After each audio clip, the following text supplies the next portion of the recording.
আসসালামু আলাইকুম ওয়া রাহমাতুল্লাহি ওয়া বারাকাতুহু। আজকে কিছু আলোচনা করব দেশ ও জাতির উদ্দেশ্যে। আশা করি সবাই কথাগুলো শুনবেন এবং বিবেচনা করবেন। দেখেন, জুলাই আগস্ট যে আন্দোলন, সেই আন্দোলনে অনেক ছাত্র জনতা, পুলিশ নিহত হয়েছেন। সেজন্য আমি তাদের রুহের মাগফিরাত কামনা করছি এবং যারা আজকে সুস্থ সবল আছেন তাদের জন্য আল্লাহর কাছে দোয়া করছি। আল্লাহ যাতে আমাদের সবাইকে শান্তিতে, সুখে, শান্তিতে সুস্থ রাখেন এবং সমাজে সঠিকভাবে চলাফেরা করার মতো তৌফিক দান করেন।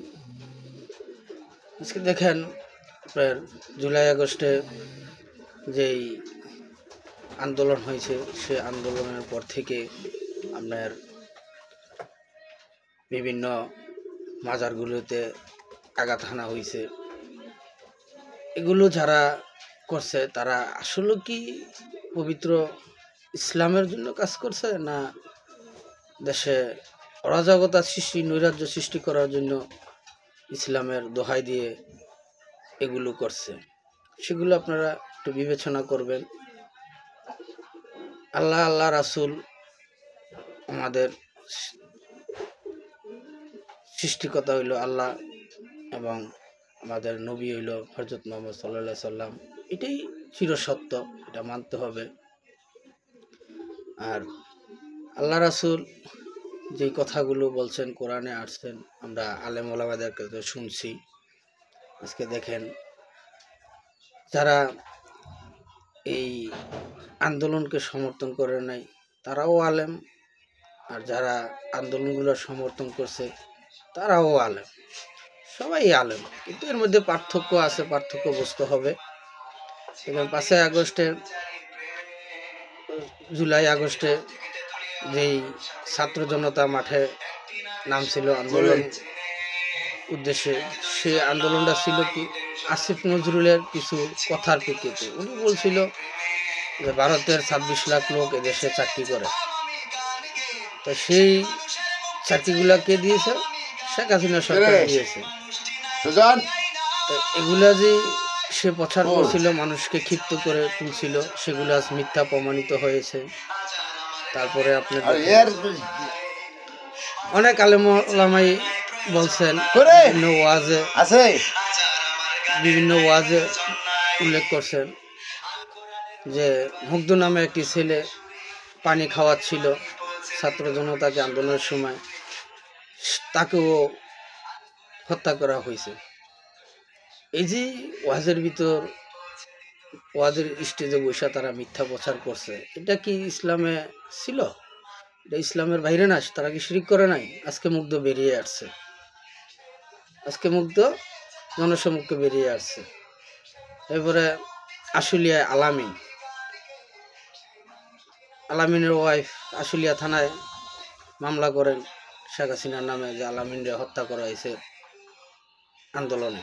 কিন্তু সেই আলামিনও আজকে বেরিয়ে আসলো। কোথায়? সে সিলেটে চাকরি করে, চাকরির জন্য গেছে। তাহলে এইভাবে মিথ্যা গুজব লঠায়া একটা নির্বাচিত সরকারকে পতন করা, এটা কি অন্যায় না? এটা কি ইসলামের বিরোধিতা করে নাই তারা? তাহলে আল্লাহ রাসূল যখন উহুদের ময়দানে যুদ্ধে গিয়েছিল, আসার পথে দেখছিল একদল, এই আলেম রূপে একদল, তারা আল্লাহর জিকির করতেছিল, লা ইলাহা ইল্লাল্লাহ। তারা বলে নাই, তারা বলছিল কি লা ইলাহা ইল্লাল্লাহ। তা আল্লাহ রাসূল তখন আল্লাহর কাছে বলছিল যে আল্লাহ, এই মুনাফিকদেরকেও তো আমার উম্মতরা সহজে চিনতে পারবে না, তাদের কোথায় তো অনেক কিছু তারা ভুল করে ফেলবে, তাদেরকে চিনবে কি? তখন আল্লাহ বলছিল, জবাব দিছিল যে তাদের পরিচয় তারাই প্রকাশ করবে। তাই আজকে আশা করি সবাই সেই মুনাফিকদের পরিচয় পেয়েছেন।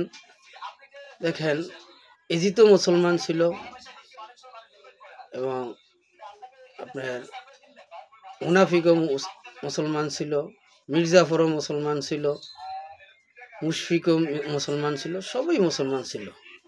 কিন্তু মুসলমানের মধ্যে ইসলাম প্রচারকারীর মধ্যে পার্থক্য আছে। সঠিকভাবে আমাদেরকে চিনতে হবে, জানতে হবে আসলে কারা সঠিক ইসলাম প্রচার করছে, সঠিক ইসলাম বাস্তবায়িত চায় কারা, তাদেরকে আমাদের খুঁজে নিতে হবে। দেখেন বিএনপি জামাত তারা বিগত সরকার গঠন করে গেছে, তারা কিন্তু ইসলামের কথা বলছে ঠিক আছে, কিন্তু ইসলামের তেমন একটা কার্যকারিতা তারা করতে পারে না। তারা একটা মসজিদ করতে পারে নাই রাষ্ট্রীয়ভাবে। কিন্তু আওয়ামী লীগ সরকার আপনার ইসলামের জন্য কাজ করছে, ইসলাম প্রচার করছে এবং আমাদেরকে সুযোগ দিছে। বহুত মসজিদ রাষ্ট্রীয়ভাবে করা হয়েছে, 556টি মসজিদ রাষ্ট্রীয়ভাবে করা হয়েছে। তাহলে যারা ইসলাম প্রতিষ্ঠা করার জন্য ইসলামের এই প্রতিষ্ঠান বাস্তবায়িত করে তারা ইসলাম বিরোধী, আর যারা ইসলামের কথা বলে মানুষকে নৈরাজ্যের বিরুদ্ধে ফেলিয়ে দেয়, দেশে জঙ্গি হামলা সৃষ্টি করে, তারা কি সঠিক ইসলাম প্রচারকারী কিনা সেটাই আপনারা বিবেচনা করবেন এবং সেগুলি চিন্তাধারা করবেন। কাদের দ্বারা সঠিক ইসলাম এদেশে ইসলামিক আইন ব্যবস্থা বাস্তবায়িত হবে, প্রতিষ্ঠিত হবে, সেটা আপনারাই বিবেচনা করবেন। আমি আপনাদের কাছে এই কথাগুলো বললাম। যদি আমার এই কথায় যদি কোনো ভুল ত্রুটি হয়ে থাকে, আশা করি আমাকে ক্ষমার দৃষ্টিতে দেখবেন এবং আমাদের এবং আমার দলের সবার ভুলগুলো সংশোধন করার সুযোগ আমাদেরকে দিবেন। আমরা যাতে ভবিষ্যৎ সঠিক ইসলামের আইন বাস্তবায়িত করতে পারি আওয়ামী লীগ সরকারের দ্বারা এই দেশে, সেই আশা প্রত্যাশাই আপনাদের কাছে করি, দোয়া চাই। আল্লাহর কাছে দোয়া করবেন যাতে আল্লাহ আমাদের সবাইকে মাফ করে দেন এবং শেখ হাসিনাকেও ক্ষমা করে দেন, পুনরায় দেশ রাষ্ট্র পরিচালনা করার তৌফিক দান করেন। সেই জন্য আপনাদের কাছে সকলের কাছে দোয়া চাই, দোয়া করবেন। আর এই বর্তমান যে ছাত্ররা আন্দোলন করতেছে বিভিন্ন কলেজে এবং রিস্কাওয়ালারা আন্দোলন করতেছে তাদের ন্যায্য অধিকারের জন্য, এগুলো আসলে ন্যায্য অধিকারের জন্য সবারই বলার চাওয়ার অধিকার আছে, কিন্তু এখানে যদি চাওয়া পাওয়ার উপর কেউ হস্তক্ষেপ করে, হরণ করে, সেটাকে প্রতিহত আমাদের সবাইকে একতাভাবে করতে হবে। আর সেদিকেই সামনের দিকে সবাইকে সুস্থ সুন্দর পরিবেশে থাকতে হবে এবং সাবধানে থাকতে হবে। দেশে যেই বর্তমান পরিস্থিতি, জঙ্গি তৎপরতার দিকে দেশ এগিয়ে যাচ্ছে, সবাইকে সজাগ থাকতে হবে এবং যার যা আছে তাই নিয়ে প্রস্তুত থাকতে হবে। আর আমরা আমাদের নেত্রী শেখ হাসিনার নির্দেশের অপেক্ষায় আছি। আমরা আমাদের বাংলাদেশের স্বাধীনতার স্থপিত মুসলিম নেতা, বাংলাদেশের জাতির পিতা, জাতির জনক বঙ্গবন্ধু শেখ মুজিবুর রহমানের কন্যা, দেশরত জননেত্রী শেখ হাসিনার নির্দেশ পাওয়ার মাত্রই আমরা মাঠে নামব। আর আশা করি জনগণ আমাদের পাশে থাকবে এবং থাকবেন, এই আশা ব্যক্ত করি আমার বক্তব্য এখানে আমি আজকে আলোচনা শেষ করছি।